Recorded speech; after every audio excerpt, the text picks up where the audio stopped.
2025 has felt like a fever dream. It has been one of the craziest years in recent memory. Well, except for that year. You know, the one we all agreed to never speak of again because if you say its name 3 times, a new variant will appear. Okay. Anyway, I think it's safe to say that this is the first year where AI stopped being a cute little party trick and started affecting the lives of millions of very real people. And unfortunately, I think if you look around you, you'll agree, it's not the utopian future that we keep getting promised by big tech, or even the sci-fi robot uprising that they are using as a smokescreen to distract us from the real, present problems that AI is currently causing. Thousands of people are losing their jobs. Tech CEOs are becoming richer than the entire rest of the world put together, and the internet is slowly dissolving into slop. And for what? Just so a robot can answer the same questions over and over again, like, am I pregnant? Explain quantum physics like I'm 5, and why does my cat hate me? Well, today I'm going to prove to you that you don't need AI by taking ChatGPT's job, neener, and answering the most asked questions of 2025. All the deep ones, the weird ones, the chaotic ones, and the ones that make you wonder how exactly our species has actually managed to survive this long. Let's get this train wreck a-rolling. Am I pregnant? Well, there's no way to know for sure. Even I or ChatGPT, we cannot give you a good answer. The only way to be certain is to take a pregnancy test, and whatever the result, I'm happy for you though, or sorry that happened. Explain quantum physics like I'm 5. Okay, so imagine you have a really tiny ball. So tiny that you can't even see it, even with your eyes wide open and your face pressed right up against it. Because the ball is so tiny, it doesn't act like a regular ball. When you throw a ball, it goes in the direction you throw it. But this super tiny ball might go left, right, up, down, everywhere all at the same time. It's like when your mom asks you if you want chicken nuggets or pasta and you reply with, yes. These tiny balls called quantum particles are indecisive. They do everything at once. So, in short, big thing follow normal rule. Super tiny thing follows I do what I want rules. Why does my cat hate me? I ask myself this question every day. All cats hate me. In all seriousness though, your cat does not hate you. Different cats have different ways of showing affection. Like, did you know that when your cat wakes you up early from sleep, it's because it's actually genuinely worried that you might be dead? Cats don't oversleep. Their little predator brains are wired to wake up bright and early. So when you stay asleep longer than what they think is normal, their first instinct is to poke you until you move just to make sure that you're still alive. So, every time your cat jumps on your chest, meows in your face, and smacks you at 6 in the morning, well, that's true love right there. What's Google Gemini? ChatGPT's biggest op. What's DeepSeek? ChatGPT's biggest op, Chinese edition. India v. England. No, this is not World War III. It's just another cricket match. Who won? Don't ask me. I have no idea how that sport works. Speaking of sports, what is the FIFA Club World Cup? Now, this is more my speed. The FIFA Club World Cup is a football/soccer, if you're wrong, tournament where every 4 years, the best clubs from all over the world compete against each other to see who's the world's best. The first edition of the competition was won by Chelsea Football Club, the greatest club in the world. Our producer Emeka made me say that. What is the FIFA World Cup? It's basically everything I just explained, but for countries and not clubs. It's happening across the US, Mexico, and Canada next summer. You should go see a game. It's the better football. Trust me on that one. Luka Doncic to LA Lakers. The moment this happened, Lakers fans started celebrating like they had already won the next 5 championships, while Mavericks fans, collectively went through all 5 stages of grief in one afternoon, and I'm going to take a leap here and say most of them are still stuck on anger. And when you see just how well he's been playing with LeBron, you can understand both sets of fans. Next question, when is LeBron going to retire? At this rate, he might still be playing in the NBA when Bronny retires. Oh, it's okay. If you hate sports, you can come back now. I'm moving on. What's Wicked? Well, it was a musical turned movie turned global event starring Cynthia Erivo and Ariana Grande.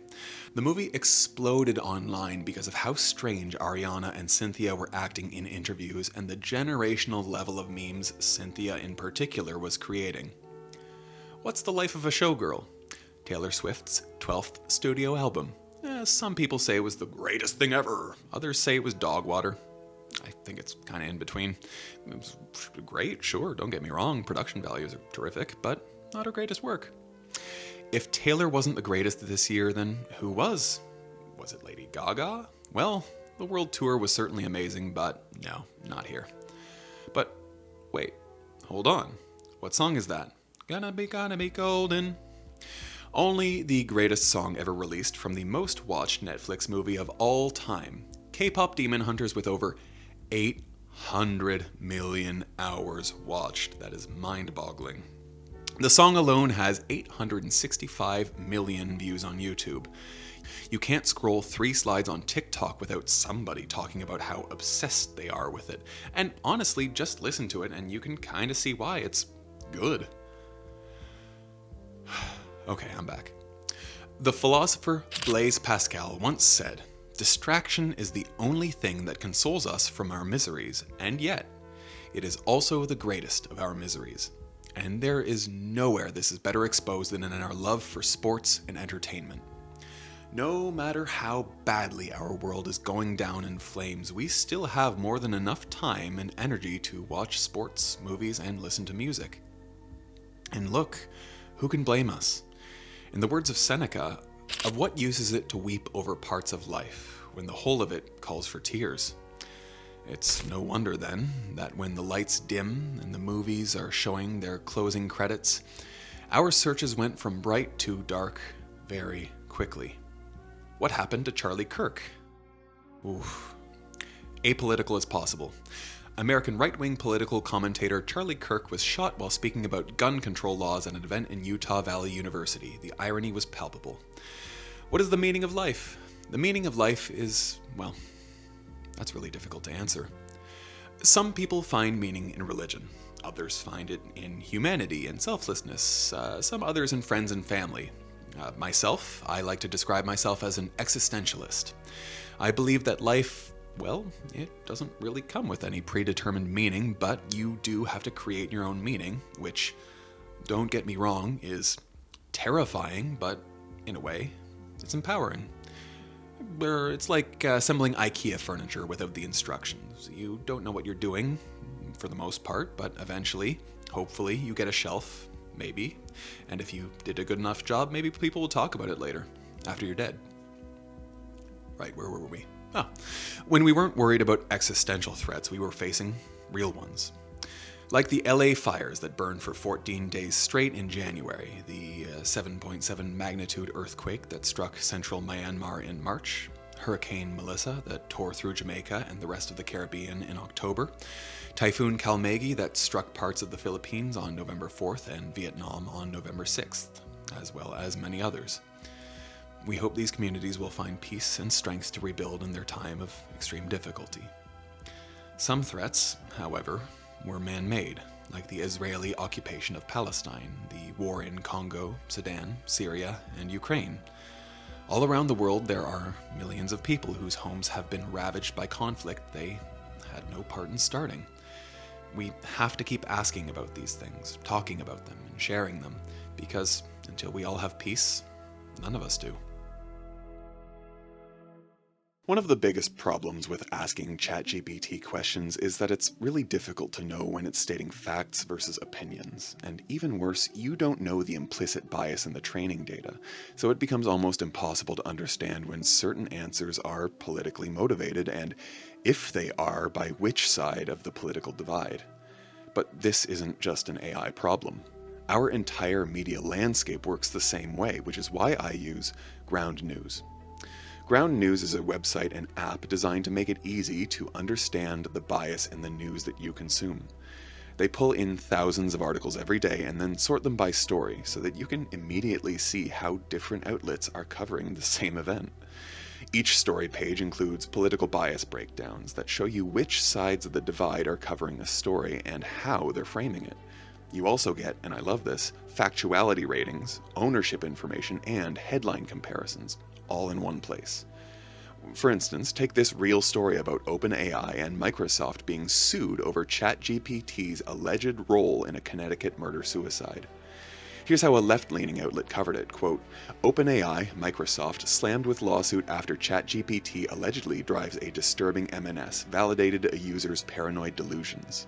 And here's how a right-leaning outlet framed the exact same story, quote, "ChatGPT chatbot's jaw-dropping response when asked about its alleged role in MNS case."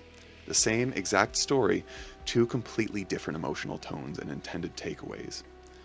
Ground News makes that contrast immediately visible by showing every headline together.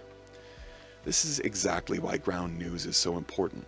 But even beyond that, there's another feature that I absolutely love, and that is the blind spot feed, which highlights stories that are heavily covered by one side of the political spectrum, but barely mentioned by the other. Here's another example. If you're on the right, odds are you didn't see this story about Senator Bernie Sanders calling for a pause on building AI data centers. On this channel, we talk a lot about seeing the same thing from multiple points of view, and this blind spot feature is the perfect way to do just that. It's helped me tremendously to see beyond my own biases. Ground News has genuinely helped me understand the media landscape with more clarity and far less confusion. Instead of reacting to whichever headline I stumble across, I can see the entire spectrum of coverage, all at a glance. To get access to transparent media reporting, go to ground.news/aperture, click the first link in the video description, or scan the QR code on screen to subscribe today. You'll get 40% off their Vantage plan, which is what I use, for unlimited access to all of their features. And don't forget that's ground.news/aperture, or the first link in the description. Subscribe today and help support a more transparent media landscape. Now, back to our story. Now, we're going to step away from the more difficult questions. Some people had more personal questions. How do I get a girl to fall in love with me? When you find out, you let me know. No, I do have an answer for this. Play split fiction with her and cook her the marry me chicken. No, that's not right. To be honest, though, you can't make someone fall in love with you. All you can do is be the best version of yourself. Treat them with kindness. Establish a relationship based on friendship, because if you don't like hanging out with them, why do you want them to love you? And hope that the chemicals in their brain fire up in just the right way so that they feel the same for you too. And that can be a coin toss. How to make money online. Whatever you do, listen to me. Whatever you do, don't start a YouTube channel. Things are fine and dandy and wonderful, and you spend all this time writing a wonderful script, and you have a great producer who keeps you on track, and then you upload a video that you think is going to do really well, and you wake up and see either it's been demonetized or 21 different AI channels upload the exact same video and get millions of more views than you. Great. Honest answer. Build a brand around something that you enjoy and the money will come to you. It's important that you know how to use social media to organically market yourself, and the rest will follow. How do I delete my Facebook account? Oh, love it. Finally, welcome to the bright side. A life without Meta is a life of peace and tranquility. Let's get you started. Click on your profile picture, then settings and privacy, then just settings. Go to the account center at the top left of your screen, followed by personal details under account settings. Now, account ownership and control. Then, deactivation or deletion. Keep at it, you are almost free. Select delete, and this comes with a warning. Once you delete your Facebook account, your posts, your photos, and your videos will be gone forever, and you will not be able to reactivate your account. Just forewarned is forearmed. However, maybe the greatest consequence of that is you'll finally have a better chance at happiness. What's a boomer? Well, let's be real here. Only a boomer would be asking that question. However, it's anyone from the generational demographic of 61 to 79. There's some wiggle room, but there's your window. When will I die? Well, let's be real, a boomer probably asked this too. You get about 79 years on average on this planet called Earth, so you can take how old you are and do some math and probably end up at a good general answer. What's the iPhone 17? I'm going to catch some flack from my Android friends, but you know what? For the first time in years, the base iPhone is actually pretty good. Apple finally stopped nerfing their base model and finally gave it ProMotion, doubled the base storage to 256 gigabytes, and significantly improved the battery life, all while keeping the price the same. The iPhone 17 actually won MKBHD's Phone of the Year and is a solid choice for anyone upgrading. What's the iPhone 16e? Garbage, the complete opposite of everything I just said. Seriously, it's awful. It's actually cursed. Speaking of crap you shouldn't buy, here's a great question. What's a Labubu? Well, it's this ugly-looking toy that people just can't seem to get enough of, and I genuinely cannot understand why. These things can go from anywhere from $20 to as much as $900, based on the rarity and scarcity of the particular version. In fact, a human-sized Labubu sold for $150,000 in China. That's insane. 2025 has been a year of technological revolution, but yet, for all the progress that's being shouted at us from the rooftops, unlike previous technological advancements, we are actually not seeing any quality of life improvements for the vast majority of the population. In fact, it is quite the opposite. Nearly every single facet of our lives is being negatively affected by the advancements of AI, all for the benefits of a select few. Here's a question. Why is my light bill going up? AI. AI companies are building massive data centers in your backyard that's driving the cost of electricity up for everyone living in that area. Why are RAM chip prices so expensive right now? AI. Companies make a lot more money selling RAM to AI companies than to consumers, so they're just about abandoning us completely. Is my internet down? Well, if you are watching this, it's probably up. You're good. But the chances are that you've experienced significantly more internet outages this year than in previous years. 3 guesses why. Yeah, you probably got it. It's AI.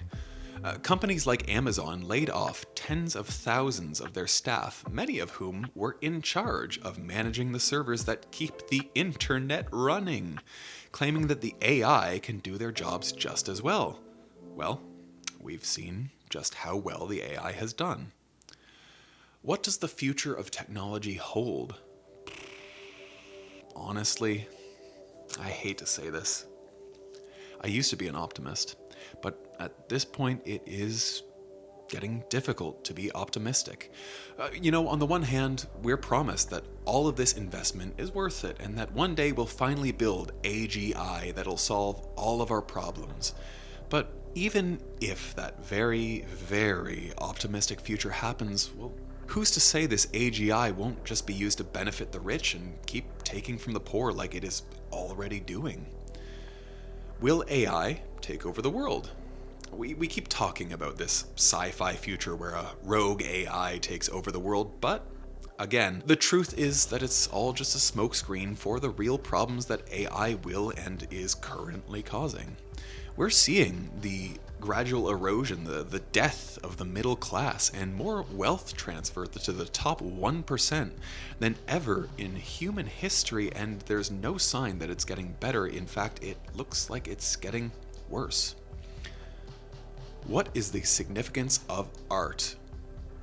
Truthfully, I'm not even sure anymore. But at least to me, entirely subjective like art is one human explaining what it means to be human to another.